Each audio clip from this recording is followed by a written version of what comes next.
Biblioteca Universal de Misterio y Terror, volumen 1. Tercer relato. El sarcófago de plata, por Roy Damm.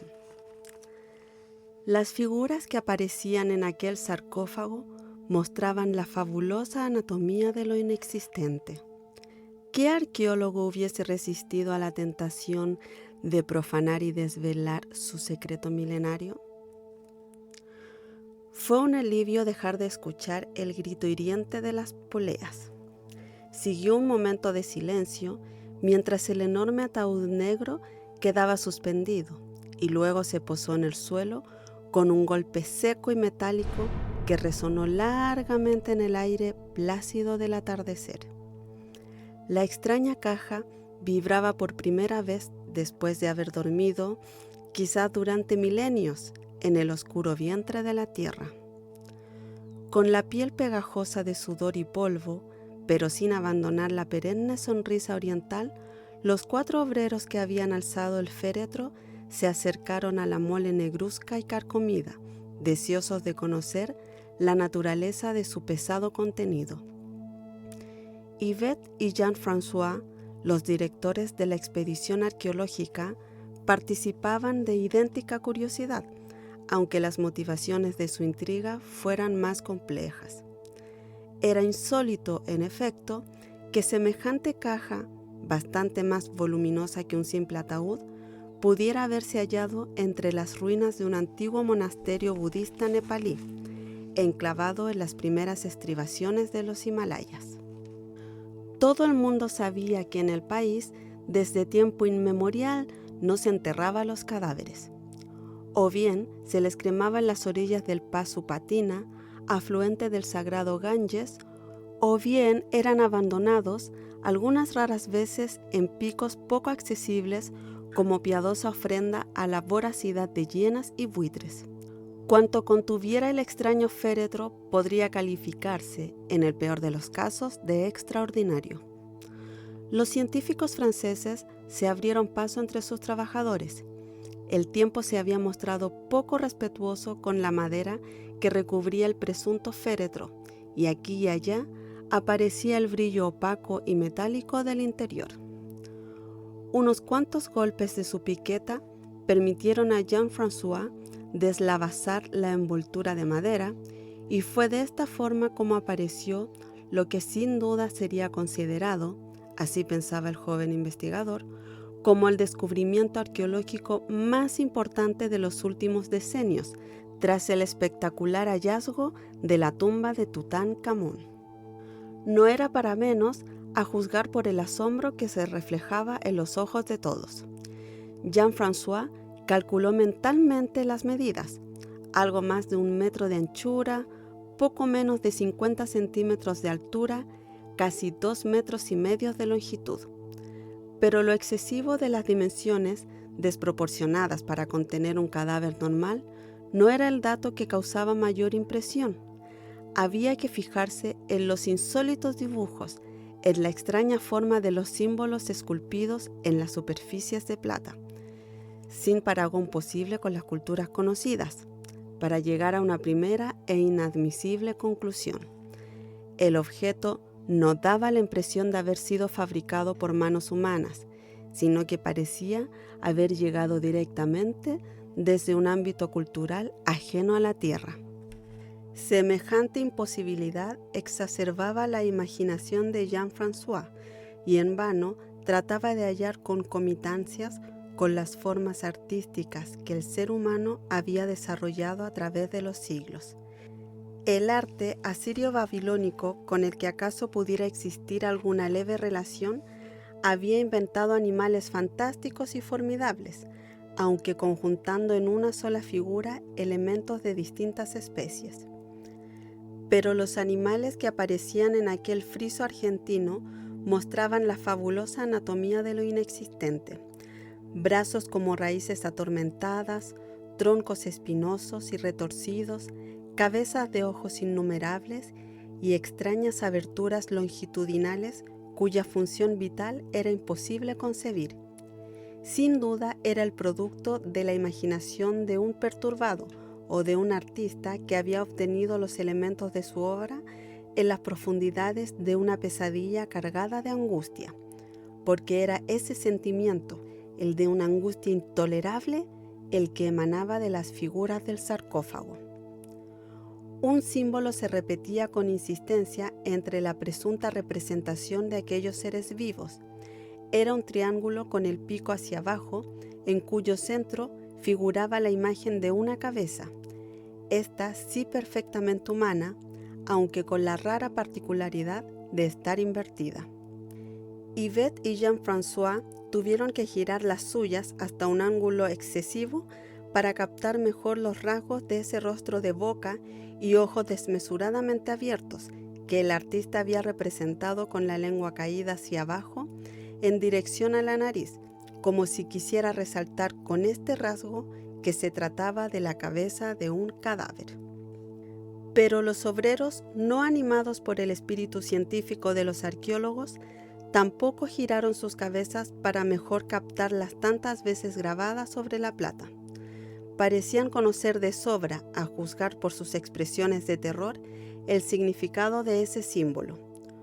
O al menos su intuición operaba de manera más natural y espontánea que la de ambos europeos, porque no tardaron en mirarse unos a otros con desconfianza y murmurar palabras que resultaron incomprensibles para Yvette y Jean-François, a quienes pareció evidente, sin embargo, que el descubrimiento había puesto en funcionamiento los oscuros resortes de la superstición en sus hasta entonces sumisos y serviciales operarios.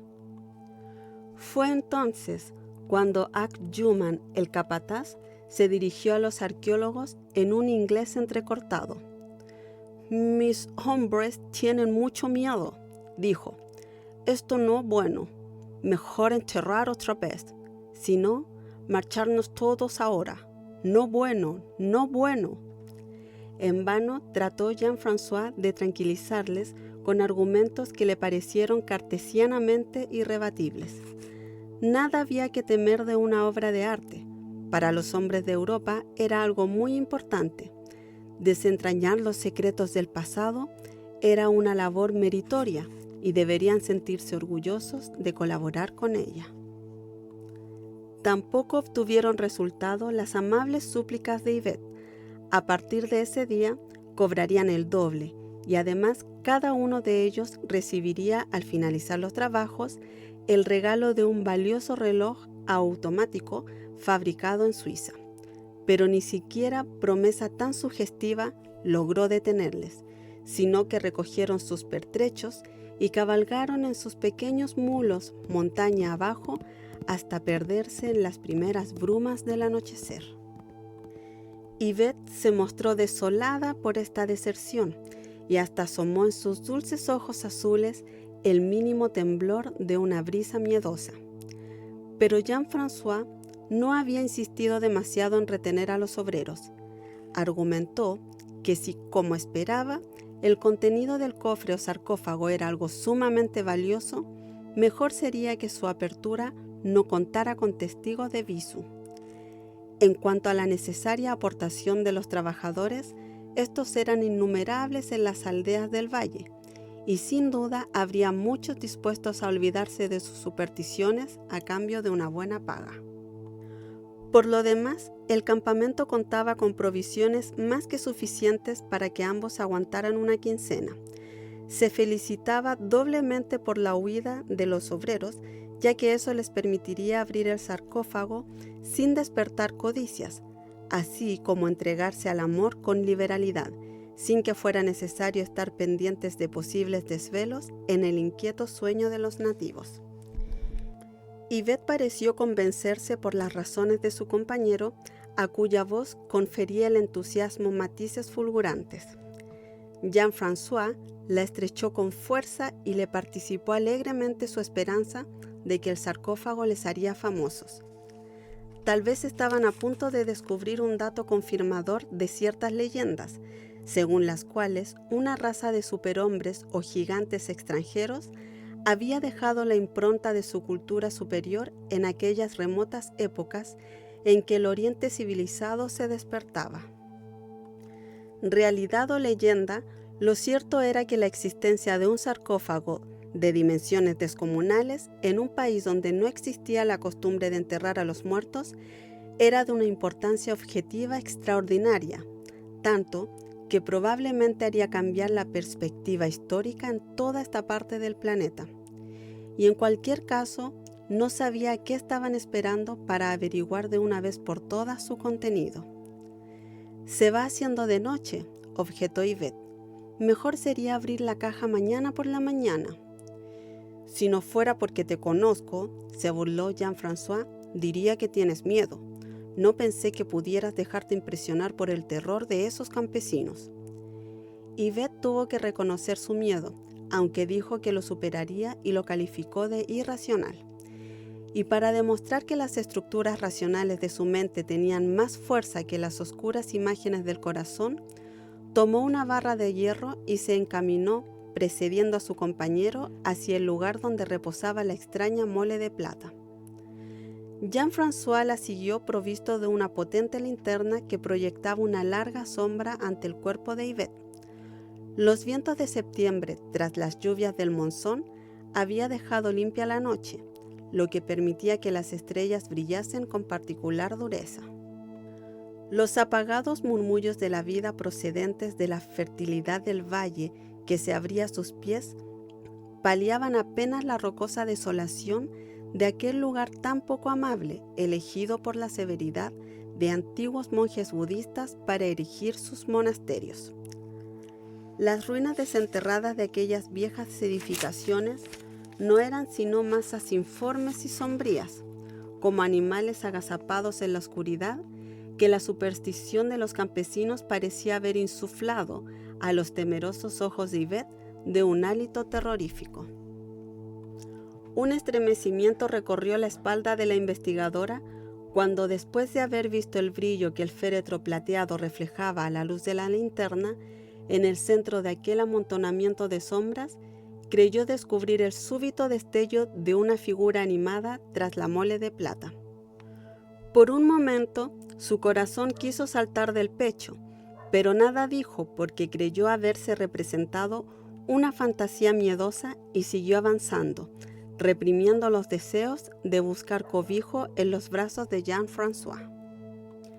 Al fin llegaron ambos al pie de la fosa. El silencio se condensaba alrededor del féretro, cuyas figuras parecían gesticular con horribles muecas, obedeciendo a los movimientos de la linterna. Jean-François se la entregó a su compañera, pidiéndole a cambio la barra de hierro. Yvette iluminaba directamente sobre la juntura de la tapa y Jean-François trató de introducir en ella la punta de aquel duro y alargado instrumento. Pero el hermetismo de la caja oponía grandes resistencias, tantas que por la mente de Jean-François cruzó la inaceptable idea de que dentro de ella se había creado el vacío. Yvette observaba con creciente inquietud los movimientos del arqueólogo, mientras experimentaba la penosa impresión de que alguien la miraba fijamente a sus espaldas. A nadie vio cuando impulsivamente se dio la vuelta. Jean-François, mientras tanto, redoblaba sus esfuerzos sin obtener resultado. Jadeaba sin cesar y gruesos goterones le perlaban la frente, pero la tapa no ofrecía punto alguno desde donde vencer su milenaria virginidad. Al fin descargó un golpe rabioso y el milagro se produjo. La resistencia de la tapa fue levemente vencida cerca de un ángulo y Jean-François pudo accionar la barra a modo de palanca de tal manera que la tapa se abrió por completo. Creyeron oír entonces una especie de susurro o gemido prolongado que cabría atribuir a la entrada del aire en el interior de la caja, pero a Yvette se le heló la sangre al escucharlo. Tal era la similitud del raro fenómeno acústico con la voz humana. La exaltada imaginación de Yvette creyó percibir un hálito infecto, la sombra de una sombra desplazándose por el aire desde el nicho abierto. Pero nada dijo a su compañero, pese a que una creciente repulsión le impedía mirar el interior del sarcófago. Jean-François la vio con los ojos extraviados, quieta como una estatua, a no ser por el creciente temblor de la mano que sostenía la linterna y que se comunicaba a la luz que despedía, pese a lo cual pudo Jean-François contemplar el interior del cofre. No había nada, solo una superficie plateada, brillante, que parecía haber sido acabada de pulir. El descubrimiento les dejó estupefactos, pero la vacuidad del interior del cofre provocó en Yvette un suspiro de alivio. Jean-François, por su parte, sintió sobre sus espaldas todo el peso de la desilusión. Podía haber esperado cualquier cosa, menos eso. Su cerebro se convirtió en un semillero de preguntas sin respuestas posibles. ¿Quién? ¿Cuándo? ¿Con qué finalidad había enterrado un sarcófago vacío? ¿Qué significaban los dibujos? ¿Por qué habían huido los campesinos? No lo entiendo. No hay nada que entender, Jean-François. Las cosas son como son, nada más. El destino se complacía en jugar con ellos un extraño juego, pero ambos ignoraban las reglas y el propósito del mismo. El fantasma del abatimiento se cernió sobre sus cabezas. Nada exasperaba tanto a Jean-François como el esfuerzo inútil. Aunque bien pensado, no había sido tan inútil, ya que el descubrimiento del féretro poseía un valor en sí mismo, pese a estar vacío. Así se lo comunicó a Yvette y de esta obtuvo la siguiente respuesta. Del féretro no sabemos nada, pero eso mismo es lo que le da la importancia. Tanta que lo mejor sería suspender de momento las excavaciones. Ya llevamos mucho tiempo aquí y en París el otoño es delicioso. Le pareció que un eco burlón repetía con voz distinta a la suya sus mismas palabras. Pero de nuevo se guardó de expresar sus absurdos temores.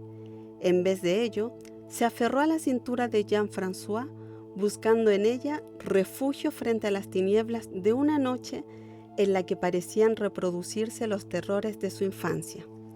Al fin dijo: «Lo siento, sé que debería sobreponerme, pero tengo miedo. No me preguntes de qué, porque no lo sé, pero preferiría pasar la noche en un poblado del valle. Al fin y al cabo, nadie va a venir a robarnos el féretro». «No estoy tan seguro». «Por favor, Jean-François, vámonos de aquí. Podemos regresar mañana, de día». «Tengo una hermosa pistola, Yvette, y pensaba que mi presencia todavía te inspiraba alguna confianza». No insistió Yvette, y al fin entraron en la espaciosa tienda de campaña. Una vez allí, acogida por la familiaridad del recinto, sus temores comenzaron a disiparse y le pidió perdón por ellos a Jean-François. «Está bien, Yvette, es natural un poco de nerviosismo después de todo lo que ha pasado. Mañana veremos las cosas más claras, y ahora lo mejor que podemos hacer es dormir». Cada cual buscó el descanso en su camastro, y Jean-François apagó el quinqué que separaba ambos lechos. No tardó Yvette en advertir, por la afanosa respiración de su compañero, que éste acababa de dormirse. Con los nervios de punta y atenta al menor ruido, Yvette tardó bastante en conciliar el sueño, y cuando al fin llegó, rozó apenas sus sienes visitándola solo unos momentos, porque escuchó un ruido sutil en la puerta de la tienda y sus párpados se alzaron de inmediato, como impulsados por sendos resortes. El miedo cedió a la sorpresa, esta a la estupefacción, y tras el asombro le invadió una oleada de embeleso. Un cúmulo de emociones contradictorias se sucedió en unos pocos segundos. La figura que había levantado la lona y entrado en la tienda fue gratamente reconocida por Yvette. Parecía tratarse de Rama, un muchacho de 16 años que había trabajado en las excavaciones y con el que, a espaldas de Jean-François, intercambió miradas de lujuria. Los intensos ojos negros del adolescente, su torso oscuro y firme, brillante bajo el sol, la negra y rizosa abundancia de su cabello, le habían inspirado sentimientos inconfesables. Recordó cuando, como por descuido, se rozaron sus hombros y un agudo estremecimiento surgió, fogoso, de su bajo vientre. Varias veces había copulado con él en sueños. Aunque el adolescente, que ahora la miraba sonriente desde la puerta, llevándose el índice a los labios con gesto cómplice, estaba transfigurado. Parecía en efecto Rama, pero un Rama tal vez más alto, en el que se había acentuado la salvaje belleza de sus rasgos. Un Rama cuya piel levemente iluminada, se diría que casi fosforescente, la incitaba con rara vehemencia. Pensó Yvette que el muchacho, en quien adivinaba el fervor del deseo, había aprovechado la ausencia de sus compañeros de trabajo esa noche en el campamento para llevar a cabo su golpe de audacia.